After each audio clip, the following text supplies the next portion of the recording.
Good morning बच्चों, मैं हूं नमन सिंह। आप जानते ही हैं मेरे खुद के जो है क्या नाम है चैनल पर आप मुझको सब्सक्राइब कर सकते हैं और ज़्यादा से ज़्यादा लाइक कर सकते हैं।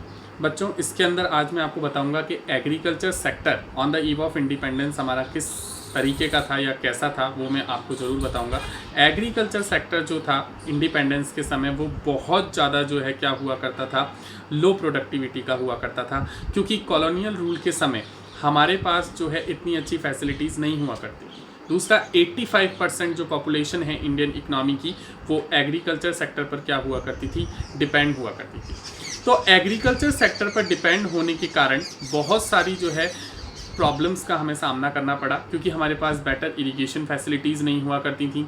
फिर हम किस तरीके से मतलब सॉइल पर फर्टिलिटी को और अच्छा बनाएं, तो हमारे पास ये भी एक बहुत ज़्यादा प्रॉब्लम्स थी।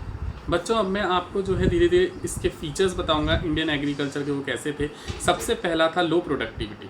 बच्चों, जो हमारा एग्रीकल्चर सेक्टर था उसका जो प्रोडक्शन था वो बहुत ज़्यादा लो हुआ करता था, क्योंकि हमारे पास बेटर इरिगेशन फैसिलिटीज़ नहीं हुआ करती थी। बेटर इरिगेशन फैसिलिटीज़ नहीं होने के कारण जो प्रोडक्टिविटी है सॉइल की वो बहुत ज़्यादा क्या हो गई, डिक्रीज़ हो गई।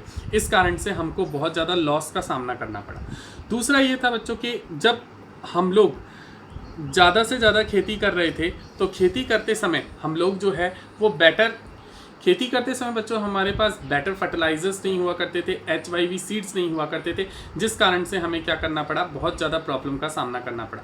फिर हम लोग ज़्यादा से ज़्यादा मानसून पर ज़्यादा निर्भर हुआ करते थे, मतलब हमारी जो डिपेंडेंसी है वो रेनफॉल पर ज़्यादा हुआ करती थी, जिस कारण से भी हमें प्रॉब्लम को लेकर चलना पड़ा। दूसरा पॉइंट बच्चों ये है कि दूसरा जो बच्चों पॉइंट है वो है loss due to huge cost involve. इसमें बच्चों ये बताया गया है कि एक तो ओनर होते हैं और एक टेलर होते हैं, दोनों एक दूसरे से डिफरेंट है। ओनर का मतलब है जिसकी खुद की जमीन हो, टेलर का मतलब काम करने वाला व्यक्ति। तो ओनर तो जो है अपनी इनकम पर बहुत एंजॉय करता था, लेकिन प्रोडक्शन कैपेसिटी पर किसी भी प्रकार का कॉस्ट वो इन्वॉल्व नहीं करता था, क्योंकि जिससे कि जो है अगर वो कॉस्ट लगाएगा तो उसको कोई फ़ायदा नहीं होगा। लेकिन टिलर्स जो है वो क्या चाहते थे कि ज़्यादा से ज़्यादा कॉस्ट जो है वो आउटपुट के लिए लगाई जाए, जिससे कि उनको अच्छे इनपुट मिल सकें और आउटपुट क्या हो उनका बेटर।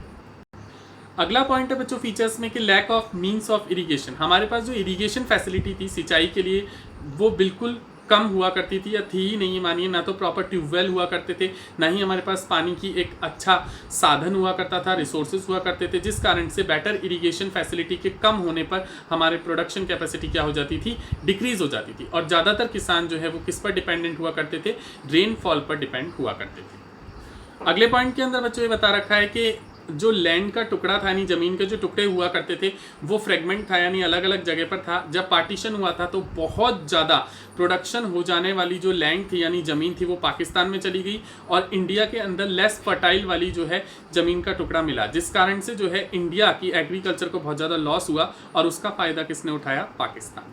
बच्चों, ये हमारे कुछ फीचर्स हैं जो एग्रीकल्चर सेक्टर की on the eve of independence पर एग्रीकल्चर सेक्टर कैसा था उसके फीचर्स बताए हुए हैं।